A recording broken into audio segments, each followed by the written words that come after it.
Hello, everyone, and welcome to the Spark Change Lab webinar series brought to you by Drive My Way, the personalized recruiting marketplace that matches truck drivers with jobs they love and helps carriers recruit for retention. The Spark Change Lab is an accelerated learning experience that brings together companies and experts to tackle business issues in real time, generating immediate and actionable solutions. Now, for those of you who don't know me, my name is Beth Potraz, and I am the president and CEO of Drive My Way and a co-founder of the Spark Change Lab. I have more than 30 years of human resources experience, the majority of it in supply chain logistics. I'm pleased to introduce you to my fellow lab co-founders, Lee Sauter and Angela Mahoney, who will be co-facilitating today's session behind the scenes. Together, we share a passion for solving complex business issues, and we bring decades of experience with diverse perspectives. Now, let me outline for you our approach and provide you with a quick overview of today's lab experience. First, we start with friction. This is where we meet our client and explore their business challenge. Second, we create a spark by initiating a conversation with a diverse team of experts who will delve into the problem through a series of clarifying questions. Third, we ignite by having our experts rapidly brainstorm solutions in real time, which allows for innovative solutions for our clients to consider. Fourth, we fuel by having our client prioritize the ideas and select one or two lead ideas that they would like to explore further.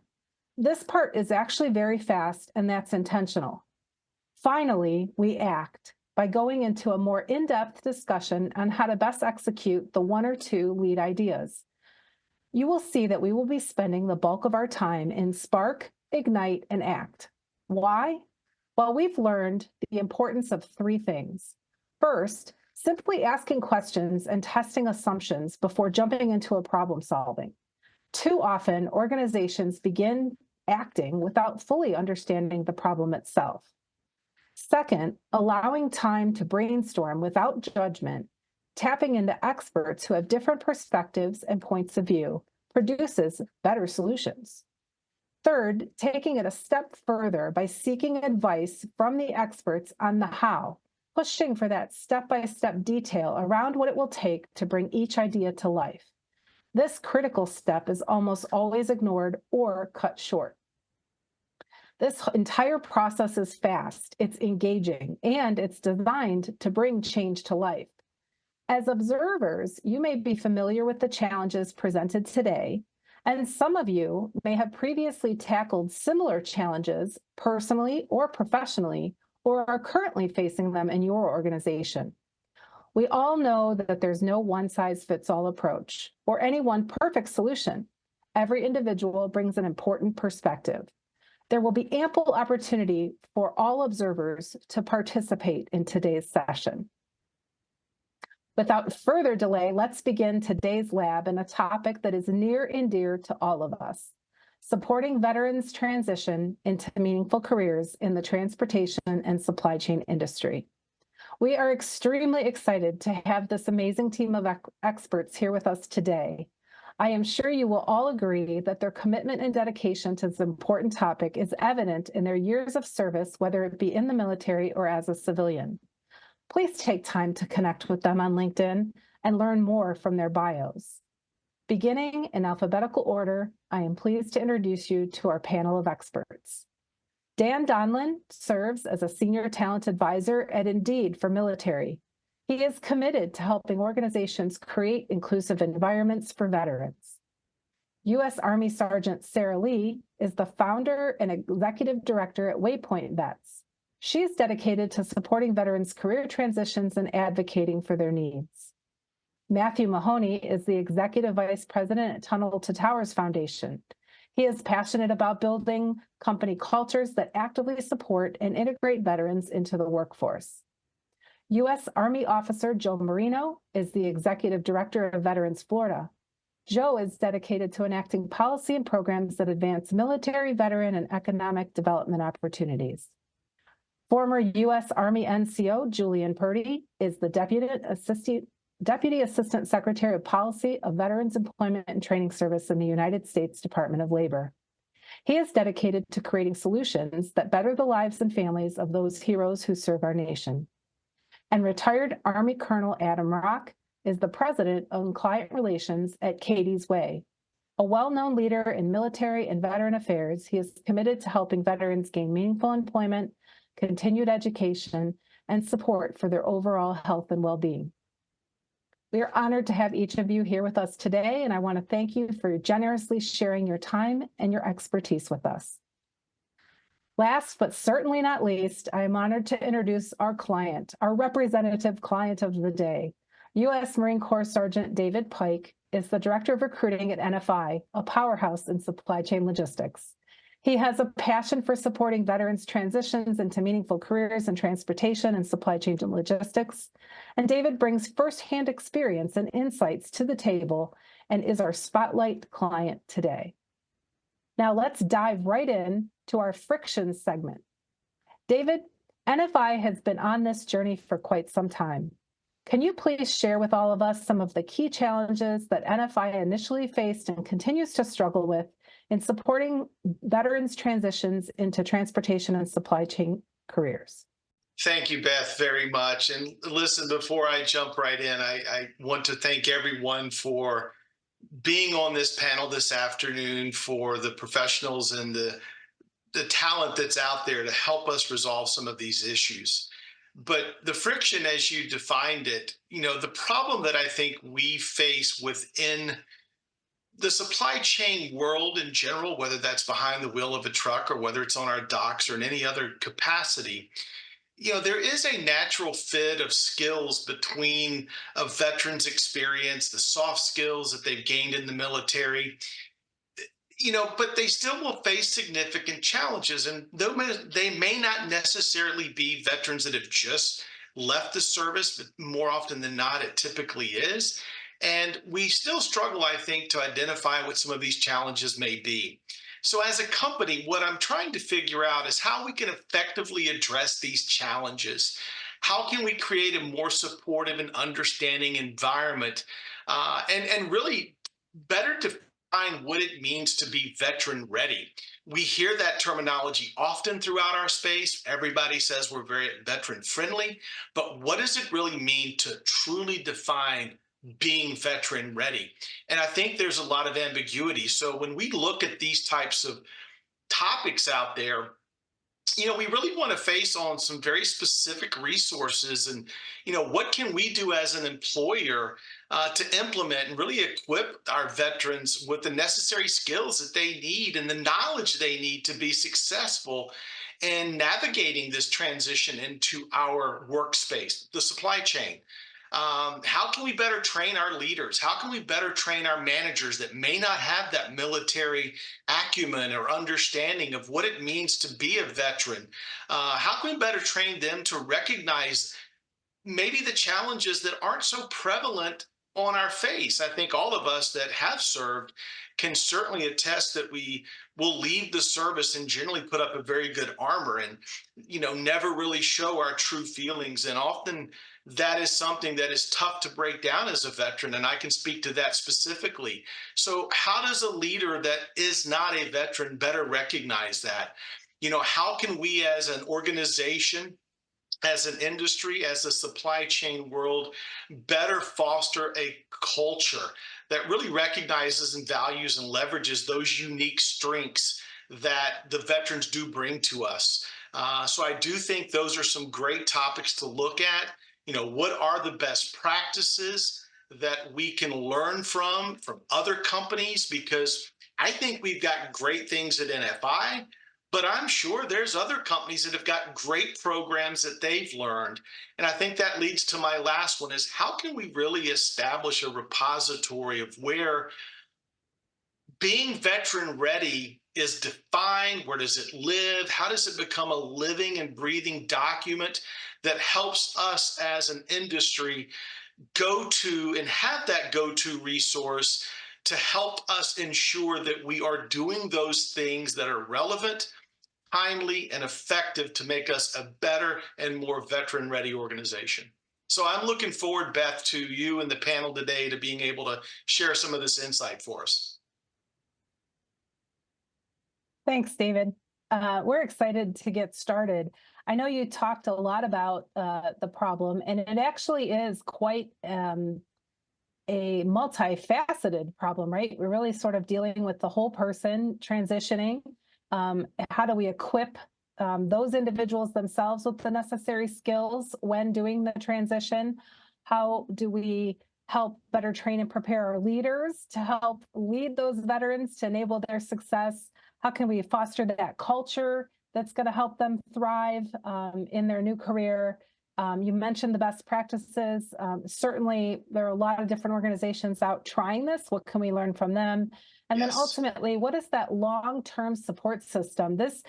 Just like we say that, your recruitment doesn't end at orientation. Orientation represents the beginning of your learning with the company and your continued career development. So how do we make it sort of an ongoing support system? So let's turn now to the next part of our section, which is the spark, looking to our experts to delve into this problem with some more clarifying questions. So Sarah, Julian, Adam, Matt, Dan, and Joe, I'd like to invite each of you to ask some clarifying questions of David, given what you've heard about the challenge he's facing. If you could please try to stick to questions that are pushing for deeper understanding and seeking to clarify what you're hearing versus sort of jumping into problem solving. We'll get to that section next. Dan, would you like to start us off? Yes, and thank you all for having me here. David, there's a lot of issues when people get to NFI, but as director of recruiting and with roughly 200,000 military personnel transitioning out every year, what are you doing to get the employer brand out there so that people actually know about NFI? Well, I think, again, not trying to create yet another problem. I think that is a dynamic of how does an organization, how does NFI really navigate the complexity of getting into our TAP programs, getting into our veteran space.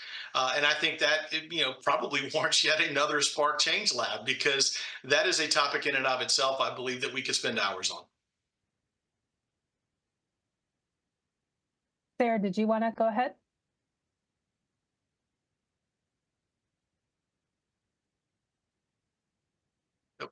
Mute. We just need to unmute you real quick. Perfect. There you go. Y'all, you're going to regret having me on mute here now. I was going to say, is there a specific type of veteran that you look for that would be an asset, the most beneficial for your specific company? That could be personality-wise, MOS, those sorts of things.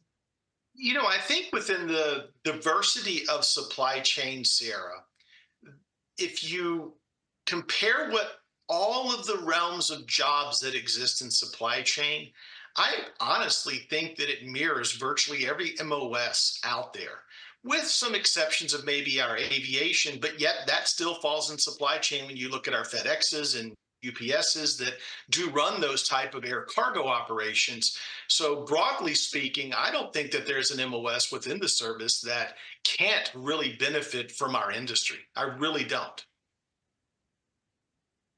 Great, perfect. Matthew, do you have any clarifying questions? I do, yeah. David, I heard you use the term veteran ready, and I've heard that a lot with some of our bigger corporations that we work with, like the Home Depot and German Motors, American Express. I was curious, what kind of resources are you guys using today to equip those veterans coming in to just help them with the skills and knowledge to navigate the transition? What are you doing now in that space? Well, I think that's a great question, Matt. One of the things that I took on a couple of years ago here at NFI is to start building our veteran program that really did not exist to the degree that I think it should have. And I think that's where a lot of companies probably fall in our space, is the fact that we think we're doing the right things, but when you start digging and you start looking and we start talking to the Dans and the Adams and the Sarahs of the world and the Matts of the world, we begin to realize we're probably missing a lot that we should have had in place. Do we have the right mental health counseling if that's needed by a veteran? Do we have veteran service officers available? Not to give much of a story, but I'm one of those that had I had access to a VSO earlier on, I would have realized I had full VA benefits as a disabled veteran that I went off with 20 years, 25 years and never knew. So that's just crazy that we as an organization don't at least provide that access. So I think that many of these steps, Matt, could be very simple. We just don't know what they all are, which is to my ending problem is how do we document and make this a living, breathing document that anyone in our industry can go to and say, here's the basic checklist. Here's the top 10, 15, 20 things that will help us all become better equipped to work with any veteran coming in. Excellent. I know Joe's having a little bit of video difficulty, but Joe, would love to hear from you. And when you hear David's question or his challenges, the multifaceted challenges, did you have any clarifying questions? Sure, and thanks for having us on this afternoon. My question is essentially going to go to: do you have veterans in your recruiting staff? Yes, we do. We have specifically went out 2 years ago when we started this initiative and brought on 2 veterans. And I won't say it was with intent, but more by default, Joe. And we've really begun to leverage their knowledge to help us build our SkillBridge programs, to help us build other resources that we're beginning to use. And I have, admittedly stolen some of those ideas from Sarah and her organization, like the dog tags and keychains she has on her neck. We now have those for our veterans on a resource page. So it's just being creative and talking through the challenges. And yes, Joe, we do. So on my team, I have 2 very specific people that are my key resources to help us navigate some of these challenges. Great, good question. Sarah, I love the dog tags. Deputy Assistant Secretary Purdy, we would love to hear from you in terms of any clarifying questions you might have. Sure, and I'm glad to be here, so thanks for having me. I think that was a really great piece of information you had about how you're reaching those veterans who are transitioning with SkillBridge and other programs. But how are you looking for veterans in the community where you operate that have already transitioned, who are possibly looking for a good career? Julian, I think that is a wonderful question that many struggle with. When we look at our veteran ranks, we sit right now at about 12% of our driver population at NFI. And keeping in mind, NFI runs several thousand drivers, and yet we have an even larger division in distribution. We really do fill all of the spaces in the supply chain industry short of the airline side. When a veteran comes to us, more often than not, we don't necessarily know that. And I will call out this problem when we look at the affirmative action questions to identify veterans. They're very threatening to a veteran, asking about our disabilities, asking about those types of things. And more often than not, a veteran will not complete those and opt out of them.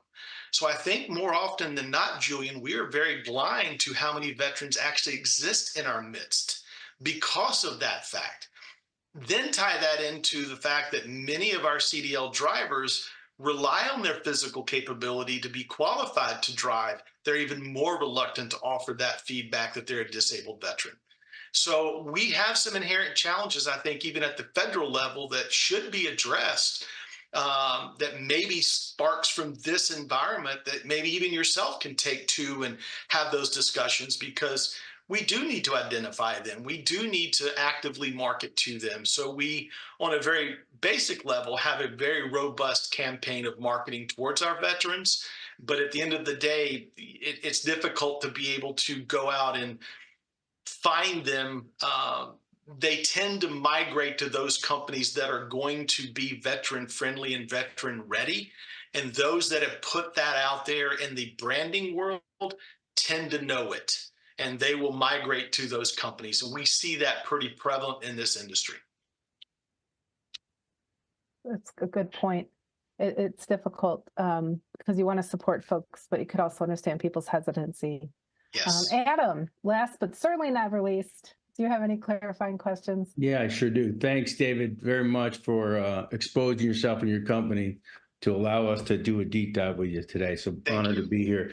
But yes, Dave, as you know, I mean, it is a challenge, and you define veteran friendly versus veteran ready, and I think that's really incredible, and it's an important part. But what we want to do is attract, recruit, hire, and then ultimately you want to retain those into you. So veterans come with skill sets from 1,100 occupational skill sets throughout whatever military service. They've been trained in the military, and they have pathways to training throughout their military service.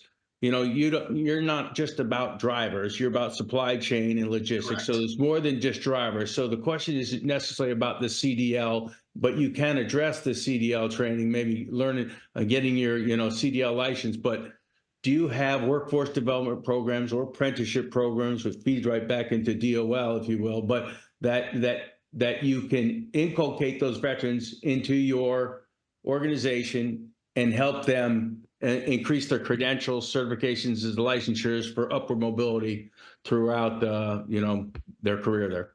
Adam, that's an excellent question. And I think therein lies part of the challenges many of us face in supply chain.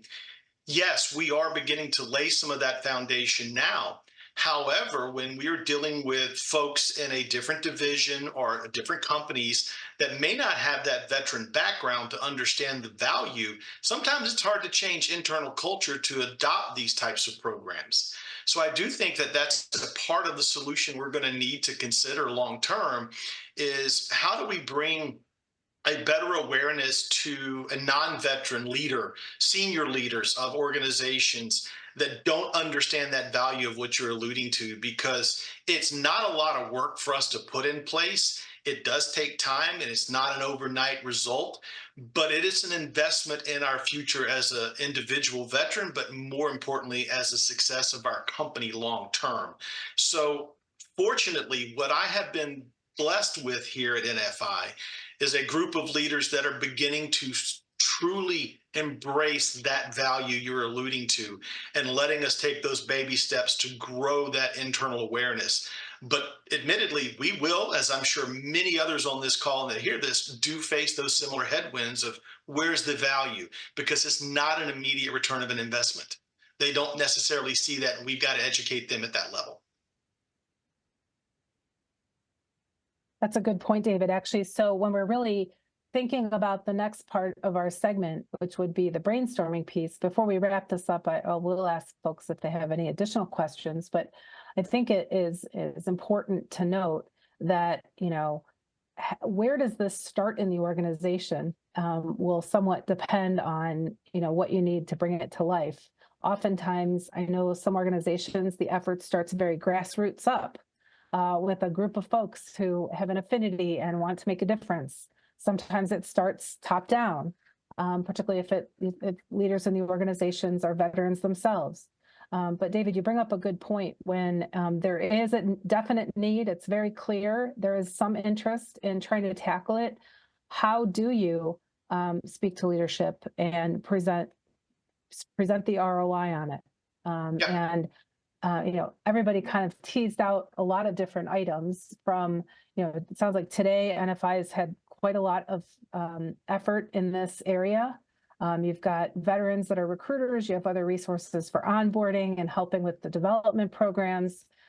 You've got some certifications and upward mobility just starting to happen. You'd like to see more of that. You're starting to basically, as you described, laying the foundation on where things are headed. And beginning to see that internal adoption to the change, to having a veteran-ready organization, up to and including having, strong leadership support that has grown over time. So kudos to you and to the NFI team. That's really exciting. I know there's a lot of us that are here today observing and participating as observers in the webinar who may or may not be in an organization that's quite as far along. And I'm certain that there were probably some things that you could maybe point back to for the early days, if you will, on what are some of the very first things that you uncovered that needed to be solved for. And if you can think back to what did you pick? Where did you take that first step and start? Well, I think that, one of the things that NFI is, from our ownership down, they are very supportive of the veterans, but I think the first question that I began to ask is their support tends to be at a level of a very broad base of how do we as an organization recognize we need to address veterans. So we know we have that support at NFI from our ownership down. But now we've got to articulate that back to the ground level. And that is what we're beginning to build. So one of the first challenges I think many of us face on this call and in the supply chain, the vast majority of individuals, regardless of roles, are not individuals that sit behind computers that you can touch every day that you just can't put out an email to. We have millions of drivers in our space, millions of dock workers. These are people that come in, do their job, and leave and work with a local manager more often than not.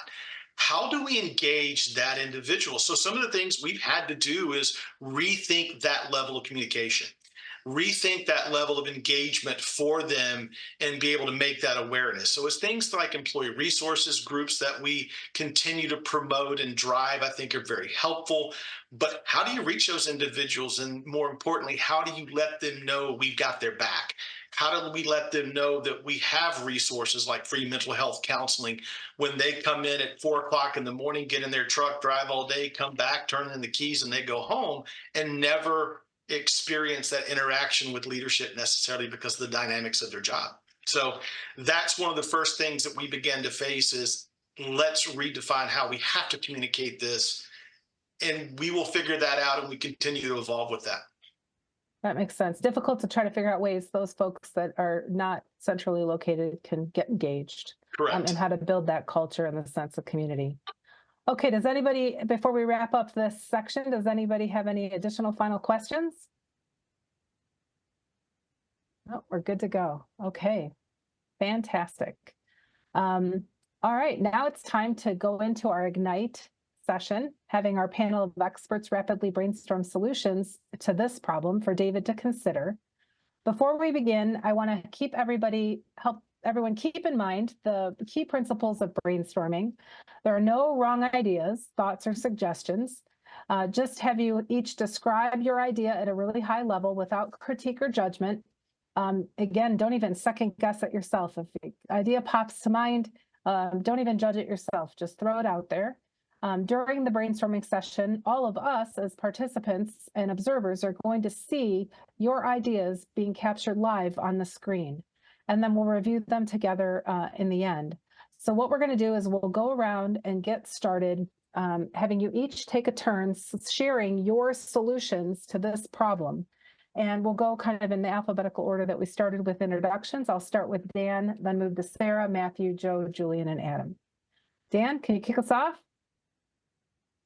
I firmly believe in mentorship programs, and not just for that same role, different organizations that they know that, hey, we're having the same problems, or we're having, even though we're not doing the same exact job, but it helps with career growth, career trajectory, and just breaks down the silos within an organization.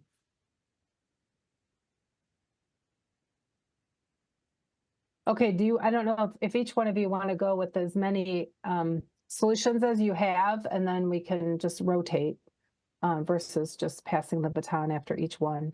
I don't know if you had some others, or if you want to move to the next person. Let's go to the next one. I'll come. Okay, Sarah. Sounds good. Sarah. Hi, everybody. Well, first off, after serving, it's like starting your life over, and we have to establish and navigate a whole new identity. And veterans need to feel forward movement in their next steps. So we thrive on structured routine and stability. And some of those components I think would be really helpful is resources, which is what, the basis of this is about, is putting together some good resources. The ERGs are amazing for finding your people. Just knowing that there is mental health counseling available, potentially some healthcare benefits, life insurance, and encouraging healthy lifestyles, maybe including a gym membership with their employment to encourage that healthy body, healthy mind mentality, because they're going to miss that accountability and physical after getting out. Externally, like you mentioned, being connected to their county service officer to assist them with prior service needs, such as disability claims. So just like really good list of resources. Also, community, like I said, ERGs are amazing. And I also feel that, scheduling optional extracurricular activities such as volunteerism, promoting volunteerism, maybe with a reward system of sorts. We're going to miss serving. That's going to be a component that our soul's missing. Also, maybe some nature-based challenges or team building activities within the community there at work will keep your vets engaged and close-knit. They'll add a component of purpose and fulfillment for them. Maybe when a veteran is hired, have a veteran lunch. If it's a brick and mortar, you could all get together and the veteran can immediately meet his fellow vets within that area, or a virtual coffee Zoom. We love our caffeine and convo, whatever you want to call it. But when a new veteran is hired or come in, somehow introducing him to his fellow vets, just meeting one other veteran within their ranks will establish comfort and confidence for them. I think communication too is really important. Just establishing a sincerity in the language you use with the veteran. We as vets seem to have built-in BS detectors, and we can detect ulterior motives, hidden agendas, and oftentimes bells and whistles are lost on us in search for a purpose and new meaning. So I think being straightforward about what the first year or the first 5 years of their employment really looks like for them at your company. If they work hard, bring their passion and consistency and loyalty to the table, because we all possess, quite a bit of that. We all signed up to potentially die for our country and certainly to serve. We love this country. So there's a lot of that inside of us we're not going to know what to do with. And also the climate and culture. And I know part of the reason I was asked was as a female veteran. I know as a female, it's frustrating, fostering meaningful bonds and connections with your male fellow veterans, and then dealing with rumor mills or false assumptions, accusations, and things like that at work. So we dealt with a lot of that in the military. So creating an atmosphere of closeness and equality between genders and walks of life, that inclusivity is going to speak to applying veterans and help retain veterans too. So keeping roles and expectations even among genders is key, because that's kind of what the climate was for us in our training and certainly during combat. So those were just some initial thoughts I had as a veteran who struggled getting out and not knowing what to do. And I can't thank you all enough for making this a priority for us, because that is a very tricky area of our lives. That new chapter is very intimidating. So yeah, I'm really appreciative of this entire platform here. Great, thanks. Thank you for leading the way and helping to provide Waypoint vets as a means of helping. Love the call out to the souls that miss serving that are in each of you, and those built-in BS detectors. I'm so sorry. That's okay. Love it. Matthew, did you have a few ideas for David? Yeah, I do. So just first a little bit of notation. We work with a lot of Fortune 500 companies, and I can think of two right away. Our organization really works with veterans that have been catastrophically disabled. Ghost or family homeless veterans. That's one division. The other deals with first responders. I'll tell you the couple of the top companies in the country, which are very supportive of us. I won't name names, but you're talking 7-8 figure kind of donations. Very patriotic folks, but they won't do any funding towards the first responders. It's not that they don't care about them or think it's important, but the reason why they're putting their money towards our 501c3 is we're dealing with veterans, and what they've come up with is they've done an analysis that their best employees are veterans. They've actually put the time in. And what that's helped them do with their non-veteran management is show them that this is your ideal employee. These are the men and women that have certain skill sets that transfer well into our industry and specifically in our business. So I think that, having the data always helps. Collecting what is the model employee for NFI, how do veterans fit into that space? It's like anything else. Like these big corporations are putting their money where, their heart is, but also where makes the most business sense. And that's any real business, any large business, right? You're gonna have an ROI. So if they're gonna invest more, and you want them to invest more in the veteran space, you're gonna show them the ROI they get out of it. And at all the big Fortune 500s that we deal with, they've done that homework, they've done that research, they know where they want to hire veterans, and they know where they really do well. Some of it too is to piggyback a little bit off of what Sarah said. I think there is that desire to continue to serve, and we see that a lot. And so I think as you build out your own veterans group internally, and a lot of those suggestions that Sarah put were fantastic. We see that a lot in these companies too. It's to team up with outside organizations. You don't have to do everything yourself, right? There are a lot of great organizations out there. I mean, to my own horn, but Separate Fi Fund. You're a Marine, David. We work with them a lot. They're fantastic. Team Rubicon. There's so many great organizations that provide service opportunities for your veterans, and not only that, but they, when you talked about, the guys working on the docks that don't have that day to day. I'm not going to send them an email, but they're out there, they're working in the field. What they are going to do is they are going to see things on the news. They are going to see your company involved with organizations that are doing something in their community and in their state. And that goes a long way to building those relationships where the veteran feels that management gets it. It's not just a pat on the back and an email on Veterans Day. It goes beyond that to a commitment. And what you want to show with that commitment is that, yes, you're out there caring about veterans in the organization, outside of the organization, giving veterans internally an opportunity to serve again. And that is really what it comes down to, is service. Our best volunteers are veterans. We do 3,000 events a year all across the country.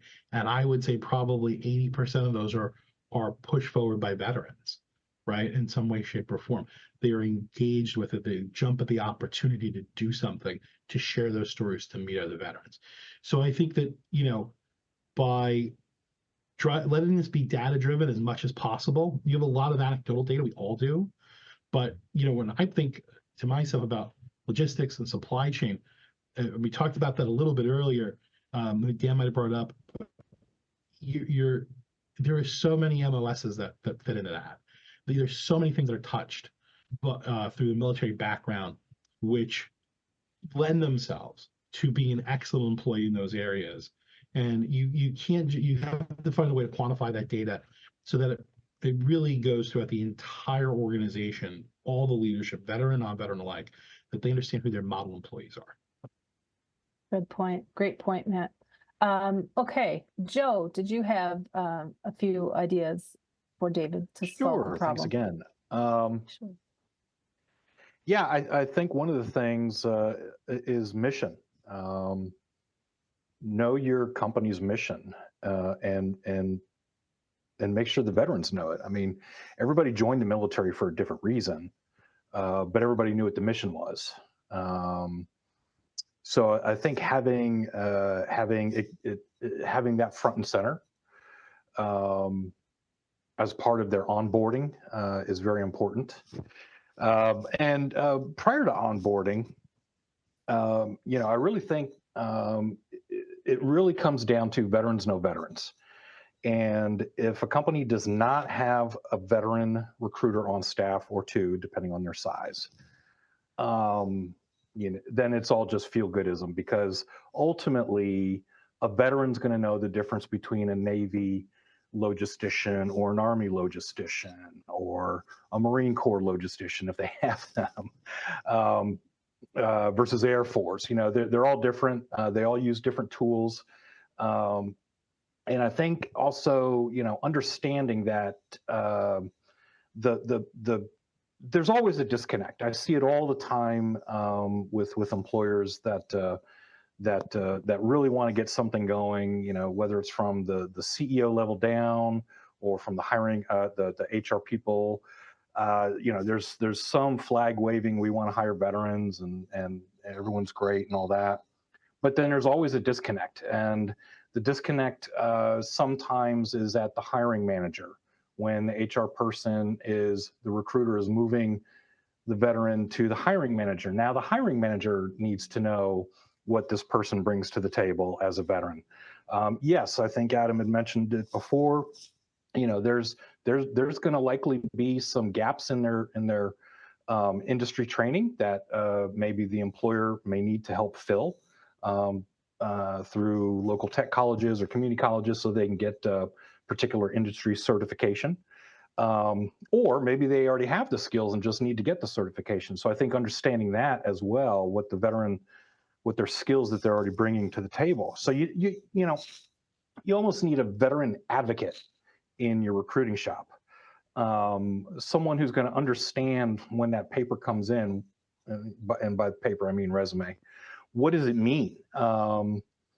Even before that, you sort of, whenever a veteran resume comes in, whether you're using an online job board or job fairs, whatever you're using, you need to have a veteran look at the veteran resumes.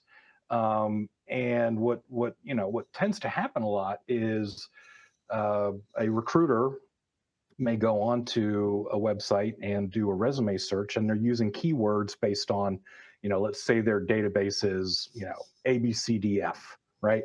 And so they're doing a keyword search for ABCDF. Well, the veteran may not have specific experience in database ABCDF, but I can tell you if they're getting supplies for a Navy boat, then they've used something. And so again, having that person who can translate those skills, transfer those skills is so important. And to go back to what Sarah was talking about, having a smooth onboarding process is so important, because a lot of those things that she mentioned, a lot of the veterans have never had to worry about that stuff before. So they're coming out into the civilian world, and they're given this benefits package from HR, especially if this is their first job out of the military. They don't know what they're looking at. So you might have to spend a little bit more time, and that's going to help on the back end on retention, because they're going to feel like, okay, I'm able to really fully utilize these benefits that y'all are giving me. And then the final thing is SkillBridge. You've got to incorporate SkillBridge as part of your internship or apprenticeship type activities. SkillBridge is free for the employer. It's free for the service member. Service member maintains their salary and benefits during their final 6 months working at the private employer. You can start growing your military talent pipeline simply through SkillBridge. And there's Hiring Our Heroes. We do one here in Florida that's more of a one-for-one. Hiring Our Heroes is more of a cohort-based one, and ours is more of a one-for-one. So we'll work with employers on a one-for-one basis. I have a need in August, and we'll try to get a SkillBridger for them for August. So there's various types of SkillBridge opportunities out there. So you got to have an advocate. You got to look into SkillBridge. You got to really have a good onboarding system, understanding that a lot of times these veterans aren't going to know, what it's like with a lot of these benefits and mission. If you have a mission, and even if it's hokey, come on, we've all seen the hokey missions. Still, it's important. Veterans like missions. It's this team feeling of everyone moving towards a common goal, to be the best at this or the best at that, serve our customers the best, etc. So that's my thoughts. You're right. I mean, that's where they can actually connect, right? Because they enlisted around a mission, so that comes naturally to want to understand the mission. Deputy Assistant Secretary Purdy, would love to hear from you in terms of all the work that you and your team are doing and all the resources that are available and ideas that you have for David and his team. Yeah, and I want to say it's hard to come near the end of this panel, so I feel sorry for Colonel Rocke, who's going to have to go next. But there's so many great ideas that are already on the board. But I did want to double down on a few of them before I jump into some things that directly connect to the Department of Labor and my agency, and as well as the government itself. But, I think it's so key, and it was said a few times about HR personnel being able to understand MOSs or being able to know how to look them up so that they can really understand what folks were doing while they're in service. Because most times the folks in service have been doing these jobs for years. They're qualified. It's just how do we help the service members translate that onto a civilian resume, which is sometimes a little difficult, but we in the government, we are working on that. The other thing I want to talk about as well that was mentioned a little more lightly is leadership development.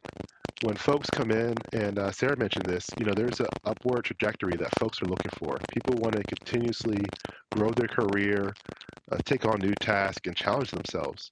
And so if there's a pathway set up, if there's mentorship, which I heard set up to allow that, I think folks will really resonate with those kind of systems. Also, I want to touch on the veteran ready status or nomenclature that we heard and talked about. We haven't defined it yet, and I don't think there's a really good definition. Maybe it's up to us in the federal government to find a definition and tell everybody else this is what we think of it as. But one thing that we do in the Department of Labor, we actually have a Hire Vets Medallion program where we recognize companies that have certain metrics as far as how many veterans are in their workforce.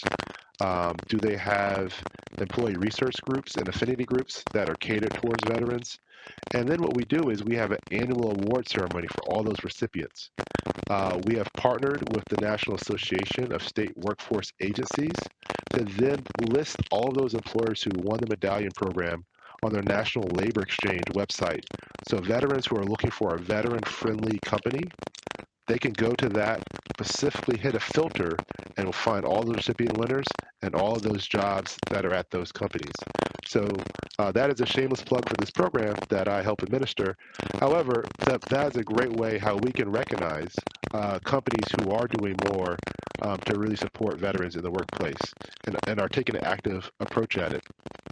The other thing that I think is really important is how the companies are leveraging partners. So I already talked about what we're doing here in labor and vets specifically. There's also the broader DOL portfolio where we supply annually billions of dollars to state workforce systems. So we give this money to different states to provide training and upskilling for Americans around the country. Veterans have priority of service when they go into an American Job Center. And so they can actually get some of this training if they've already expended their GI Bill. And that can help get them the certificates or licenses they need to take on some of these occupations. And with that, what we do is we have local veteran employment resource specialists who go out and they talk to companies and they see if companies are looking to hire veterans. And what they do is they bring back all of those leads to those American Job Centers. So when veterans come in, we have a list and a roster of companies by positions of what these veterans can go into. So that's another resource that we provide with the Department of Labor in conjunction with all the state workforce systems. And the other way I think companies can leverage partnership is through your industry associations. I think there are gaps outside of the companies, outside of individual portfolios of the federal government, and those gaps can be fixed. And there is some willingness to fix some of these gaps. But also what we need to hear is the industry associations coming to the government to speak about these gaps and to advocate for these gaps closing. One of the things we haven't really discussed is how people's time in service is recognized through, industry credentialing and licensing. If you are a military truck driver, now there's some state compacts where you can actually get a CDL as long as you have your military driver's license when you leave the gate. But there's more we can do to recognize that in-service education, training, and experience beyond just truck driving. We could do that for the whole supply chain logistics and many other occupations, but sometimes we need to hear from the industry to let us know in the government what they want and how we can support them. Absolutely. It's got to be a partnership. And most certainly, it's probably a whole nother Spark Change Lab around that relationship between industry organizations and the government and how we can come together to properly recognize the skills and service of our active duty military as they make that transition. Some skills are going to be very easily mapped into certain roles. Some are more transferable skills that are a little not quite direct, but clearly mappable. And then finally, there's all of those competencies that many of you mentioned that the veterans bring to the table that make them outstanding candidates for the supply chain logistics roles. So thank you for that. Adam, last but certainly not least, once again. I'm not sure who's had to pay more attention, me or your audience, as Mr. Purdy alluded to. This has been a game of mental gymnastics as I've listened to you all trying to figure out something that you haven't mentioned. Let me just say, David, you're one lucky individual, to be honest with you, because you have gotten some golden nuggets from every single person, all right? And I can't thank you enough. A big shout out to DOL vets, who I'm very fond of, Mr. Secretary Rodriguez, and all that you all do there. So thank you for joining us. What an honor. But I'm going to give you one, all right? You cannot be a veteran-ready company unless you include spouses. How's that? No one talked about the spouse just now, but that is an untapped resource that you should absolutely, David, include in any strategy that you have. They have skills. They are highly educated. They are a force to be reckoned with. They've done so much. You can overlook gaps in their resumes and do all that. You figure that stuff out, but there's a lot of talent and they're highly educated. And I've been married for 30 years to Sally, and I would not, I mean, I would hire her in an instant because she's a force to be reckoned with. But so military spouse, that has to be in it. And I'll give you a couple more nuggets because I thought we were running out of space, by the way, on these slides. So I thought maybe I only had one, but there's a little bit more space. I'll give you a couple others. Back to the leadership one, if that's all right. CEO/C-suite buy-in, as you guys have indicated, is critical.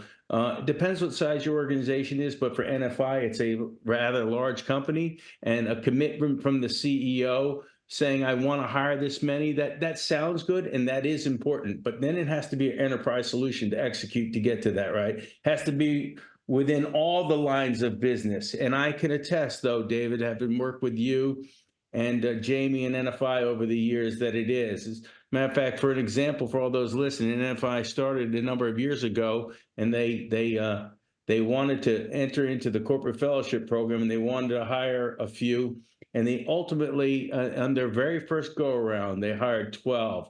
And from that, since that day on, they have increased that exponentially. It wasn't just 12. I advised one, maybe two, and they went for 12, and it was a tremendous success. And you continue to go back there and hire them. It's a combination of service members that are, transitioning under the SkillBridge program. It's a combination of retirees and veterans, but it's also a military spouse component, and that's why NFI is successful in that regard with that program there.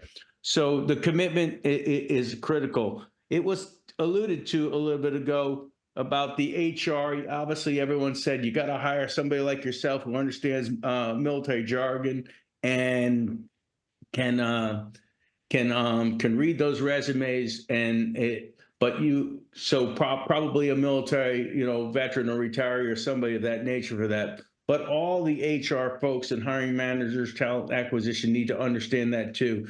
Most of them will be civilians. Most of them will not have military, but there's training available to them to be able to do that through organizations we'll talk about, with online repositories and libraries and so on and so forth. I think, so Psych Armor is, I'll just throw that out there. Psych Armor has a library of videos and whatnot that you can use. So you got to get those trained, right? Because it can't just be the person at the top. And then I'm not sure, it might have been touched on, but I'll retouch on it though. Your ability and willingness to want to travel, at least, and make relationships and network with military installations, because that is where the rubber meets the road to those young men and women who are transitioning out, that you can ingrain yourself with the TAP offices, with providing those job opportunities, those hiring events on the installation. So just another great way for you to tap into transitioning resources there. And then I do have one other aspect of this about the stigmas of hiring veterans. So you'll have to overcome that in large organizations, even some small organizations too. But overcoming the stigma that everyone entering your workforce that was military has PTSD. couldn't be further from the truth, and you all know that on this panel. But you'll have to overcome that stigma. So it comes with some training. It comes with some leadership back at the top. It comes with understanding the military culture.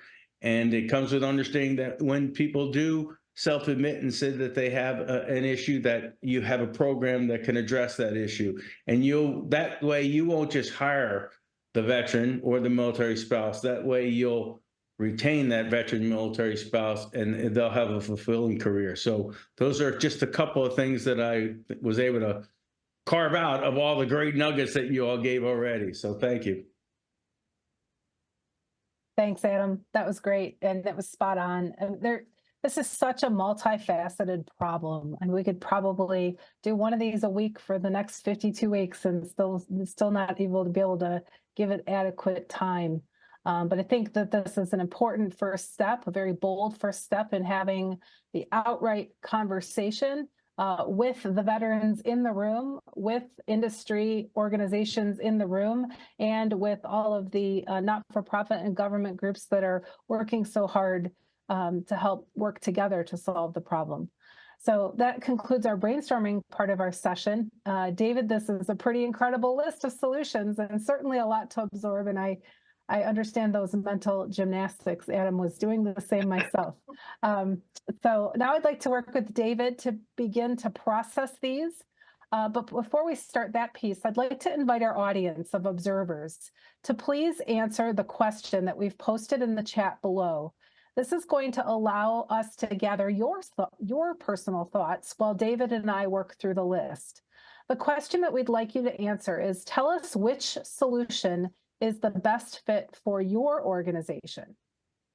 David, let's start with any questions that you have or clarifications that you need from any of the solutions that the experts have put before you before we start to narrow down this list. Are they all pretty clear, or are there any ones that you'd like a little bit more information on? No, I think they've been very, very clear. And while I know we came in with expecting, one or two, I came up with about 8 to 10. But they do tend to fall into very similar categories, Beth. And so I'll kind of surmise these from each individual. One of the things that I wrote down as the very last statement, and if we look at this boldly, it really is a holistic veteran approach. It's not just the veteran, like Adam said, it's the spouse. It's the sense of belonging. It is the purpose. It is the mentorships. So a lot of those things I think we can classify, Beth, as a holistic veteran approach that can really capsulize some of that. I think the next piece is really Mr. Purdy had mentioned is that, does the government define it? Does the industry define it? I truly think that and hope that this is the genesis of a good private-public partnership to help define that. Because Mr. Purdy, I know you've unmuted this time, but you've got willing participants here that will happily do that. And as you alluded to, industry associations. We are working with those organizations now, and quite honestly, they don't even have veterans advisory committees. So we need to build better infrastructure, and you've got a group here and many others that we are not on this call, but certainly associated with, that will happily help build that private-public partnership to define that. So when I leave here today, I think it is defining those right list of basic items, concepts, and really the sense of belonging and the holistic approach of a veteran is what I'm going to have to work on. And it's a lot of that is what I'm seeing internally is we've got the buy-in, Beth, at a high level. The rest of it's going to take the grassroots. And that is the movement that may take longer than we hope for. That's right. Absolutely. There are obviously a lot of great solutions, and certainly we can put them into some, sort of larger buckets as you did. That's absolutely true.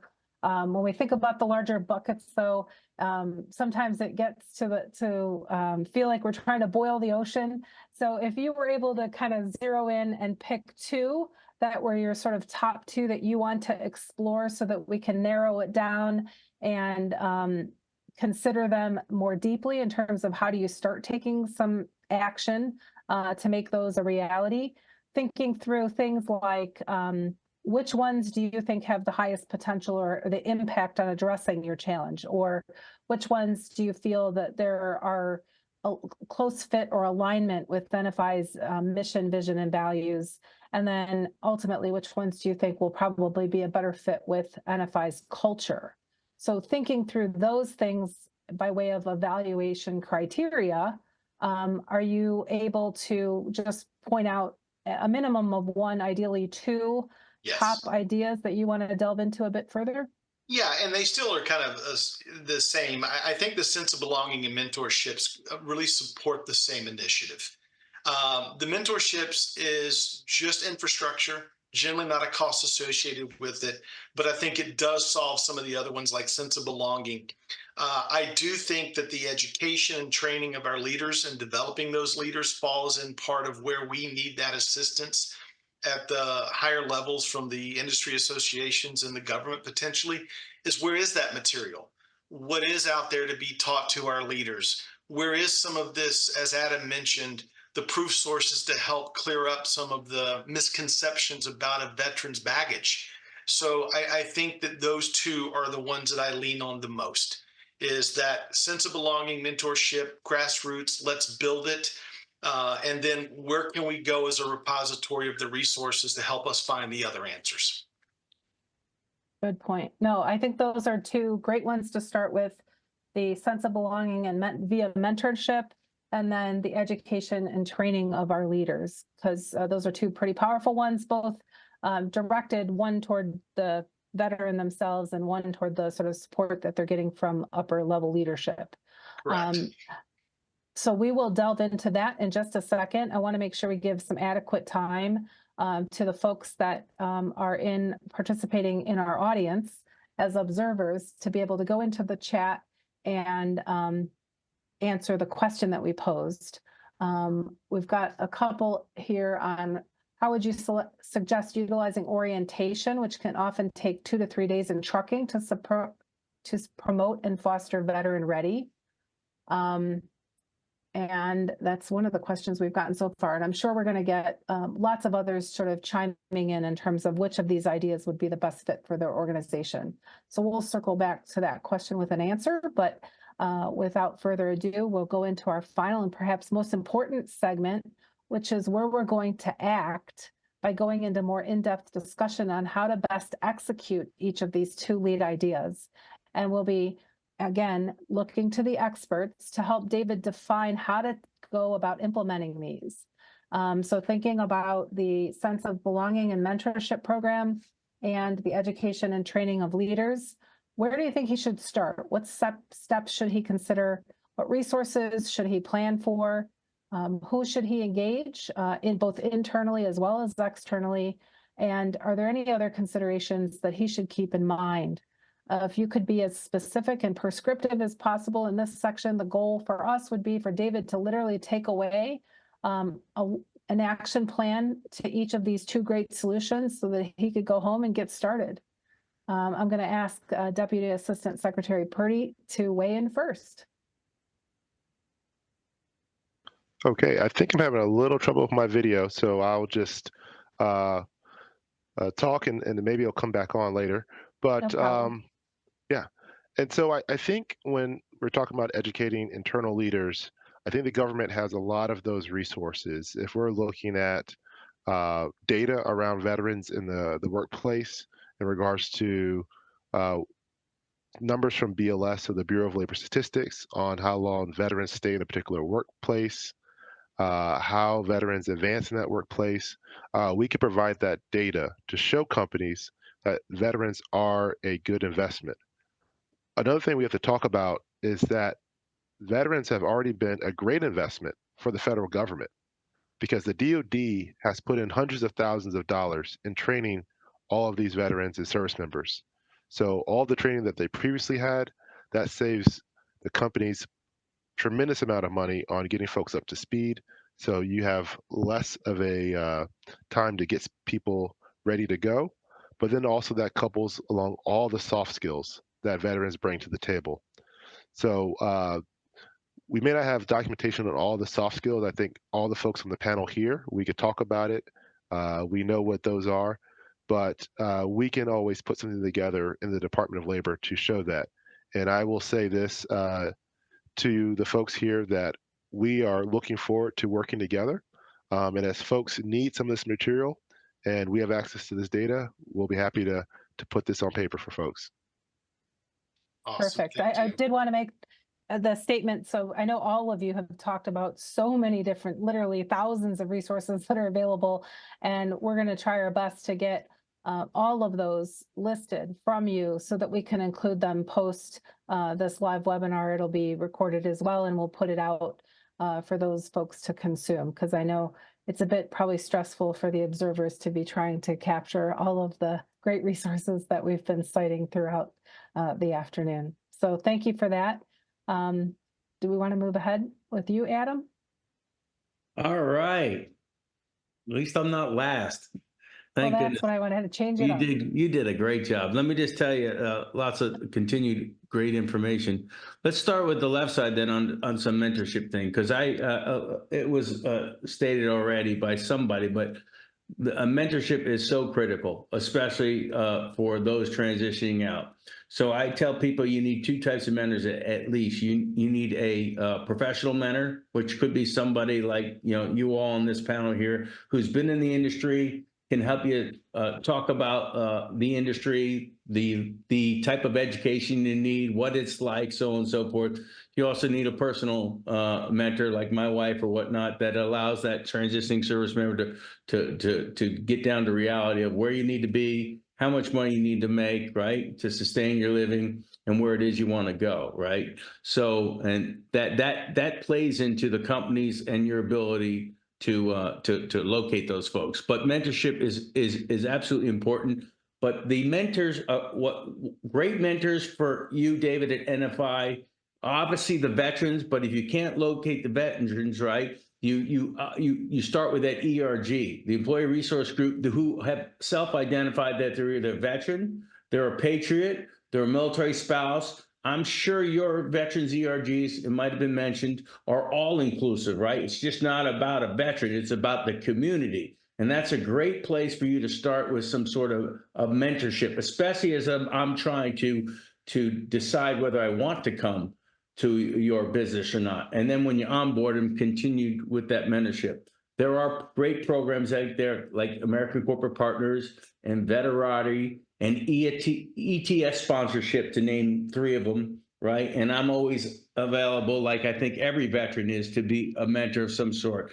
So the power of LinkedIn is so critical for those veterans out there. If you're listening, is you just use that. No veteran can turn another veteran down. So if you just connect with somebody, say, I'm a veteran, I saw you were in the Marine Corps, your pride is going to be, yes, one Marine helps another Marine. It's the same with any service. So there's lots of ways for the mentorship program to happen.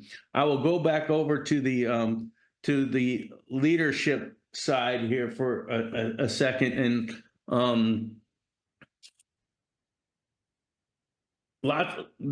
your leaders, there are lots of programs to help educate the leaders on the importance of hiring veterans, military spouses, or making yourself ready. But nothing replaces testimonials from internally to showcase the champions that you already have in your ranks that were a veteran, that are thriving, right? So your willingness to want, or them as well, wanting to make it known that they're a veteran, that they love NFI, they started here as a driver, now I'm in charge of the entire distribution center, whatnot. Those stories resonating back to your C-suite leadership go a long way and help create not only the culture, but the buy-in. And then it also helps the buy-in of all the other folks that usually hire and want them. What I have noticed is that when one company gets a veteran and they prove to be superb, then they'll want more of those veterans, okay? Or those military spouses. I use that term interchangeably, actually, for this program, Veteran Ready. So I think that's my suggestion. Thanks for letting me go second.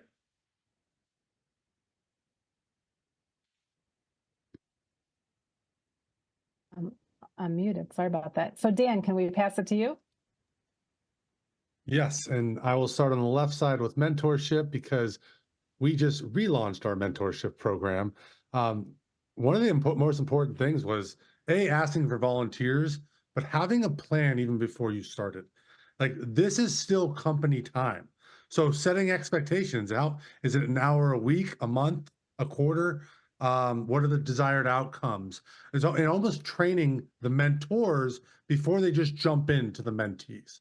Along with, one of the important things was letting their leaders know, hey, this person is going to be involved in the mentee program, just to put it on your radar, maybe bring it up and say a one-on-one situation.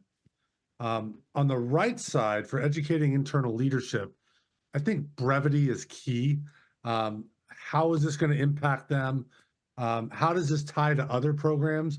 One of the things I always love educating clients on is the military community is one of the most diverse out there. And if you have your own DE&I goals, this is going to help tie multiple different programs together.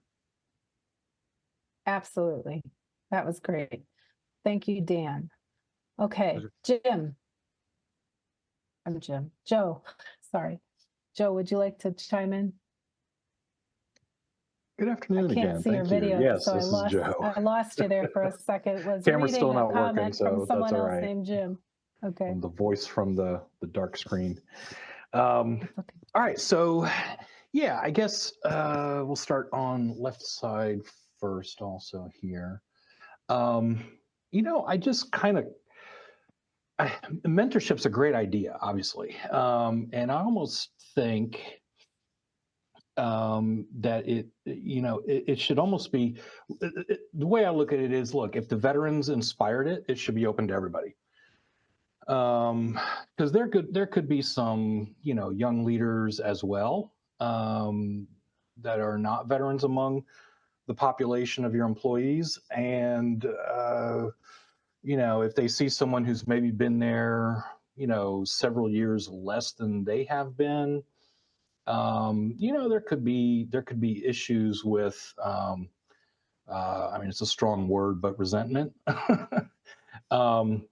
So I would almost say, and we see it a lot of times in public policy, veterans are sort of a pilot program for this thing or that thing, right? I mean, as veterans, we've all been there. And then it gets pushed out to the, broader society or state. So if a mentorship idea comes to fruition, I would think ideally you'd want to open that up to everybody who shows leadership potential. That said, that's on the professional side. And I think on the personal side, someone had brought up earlier that, if the mentorship there is understood that, look, we're helping coach this person on acclimation to the new life. I think that's a very good separation between the professional side of how do we grow our leaders and the personal side of how do we help this individual transition with their challenges, because there's going to be some interesting challenges that are completely have nothing to do with the professional side of things. So I think having an eye towards that would be important for developing that policy. On the educating internal leadership side, yeah, a lot of good action items here already, and I really think it really does come down to, because you really want to reduce friction.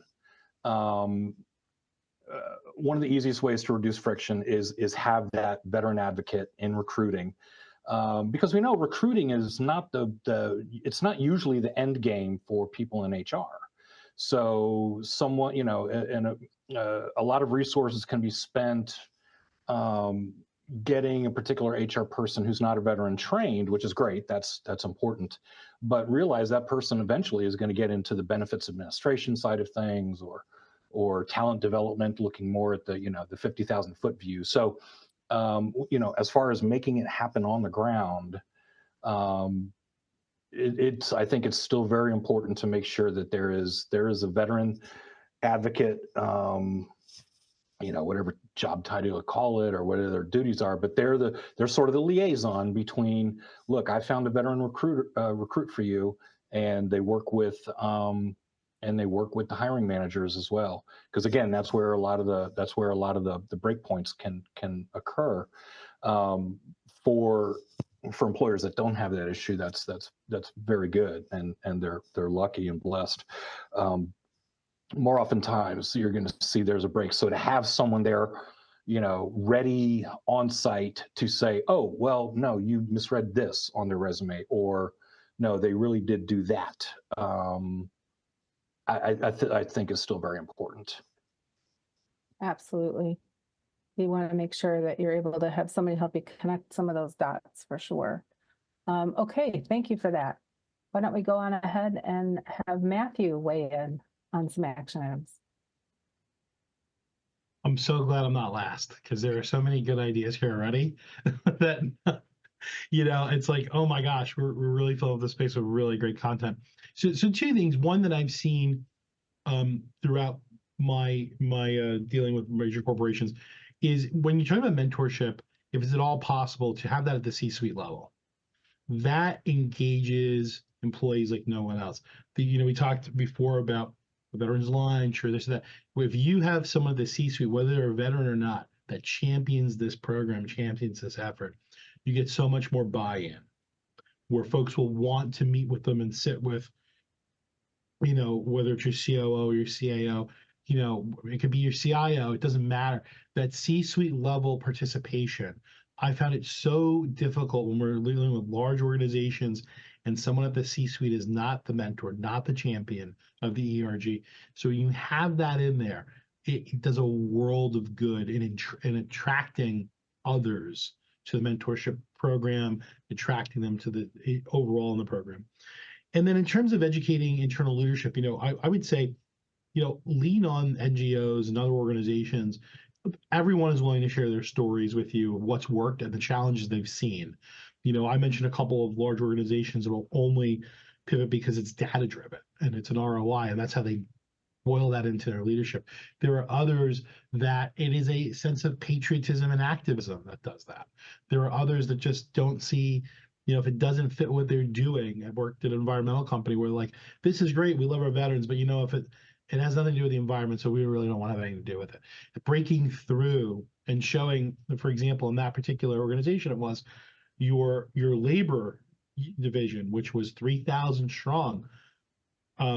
You had 40% veterans in that organization, in that subset that you don't think of, because they were thinking of engineers. They were thinking, we had some engineers that had military service, but they were thinking of like, well, how do we attract more folks, to our tech teams, and how do we attract more folks to even HR and then legal? But you had an entire unit that their best employees were veterans, and they were just not thinking them at all because they were in the field, harder to reach, but breaking through them to show them that data really did well. And we brought in NGOs to help us with that explained that each had a different perspective about it. So, you don't have to reinvent the wheel. A lot of this stuff is out there. A lot of the, and I'm really glad Julian brought up the data that DOL uses now, because you can cherry pick a lot of that stuff, which is great. It's half the battle for you already.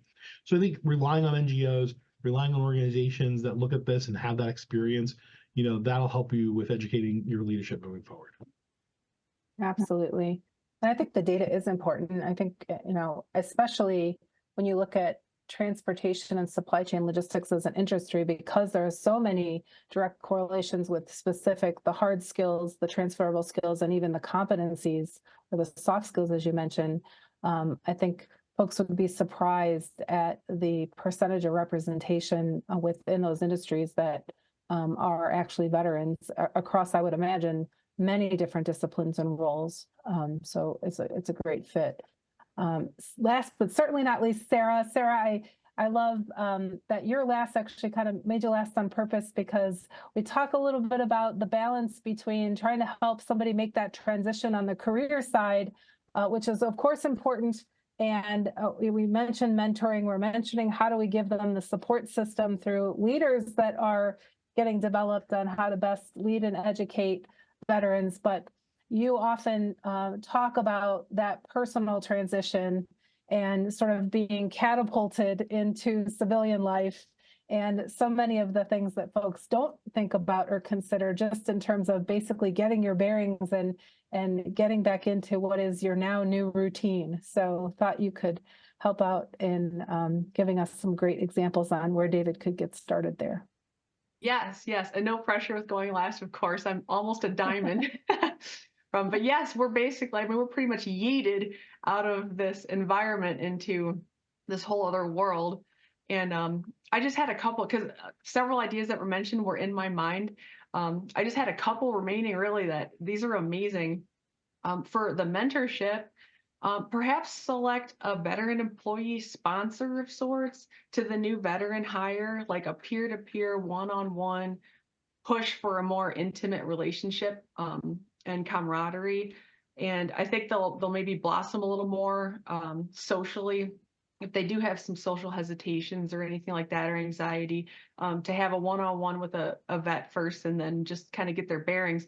If we detect a safe environment, we truly can shine, and we feel empowered to perform and contribute and excel. It comes down to safety, personal safety, and the safety of those around us is really important to us. So once we detect that, it's like we're off to the races. The other, I was thinking for the internal leadership, Colonel Adam Rocke mentioned testimonials, and I just was, bobbleheading. And yes, like pinpointing and compiling statements of affirmation from existing veteran employees. Job-seeking vets will believe them over any trendy ads, clickbait, buzzwords.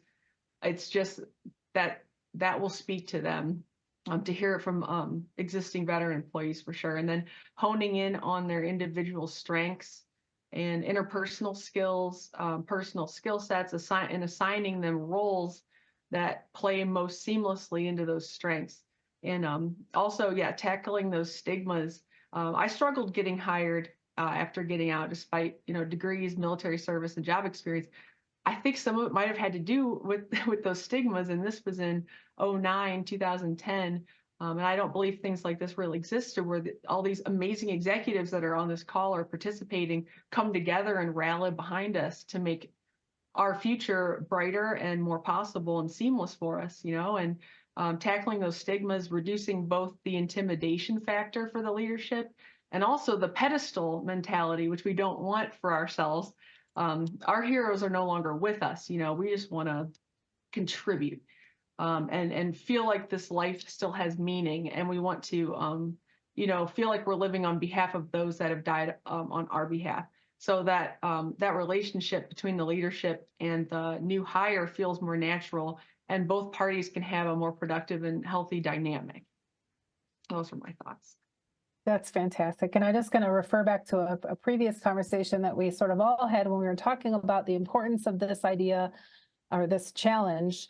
In that, we've got kind of a great combination of folks that have direct military service and others that are civilians, but in our way of being a civilian, there are lots of opportunities to serve.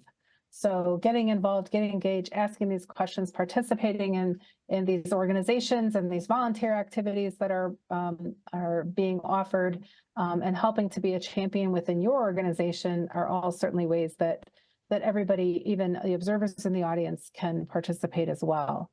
Now I'd like to turn to David, just kind of as a final thought on some of these actions. But before I do that, I'd like to invite all of those of you in the audience who are observing.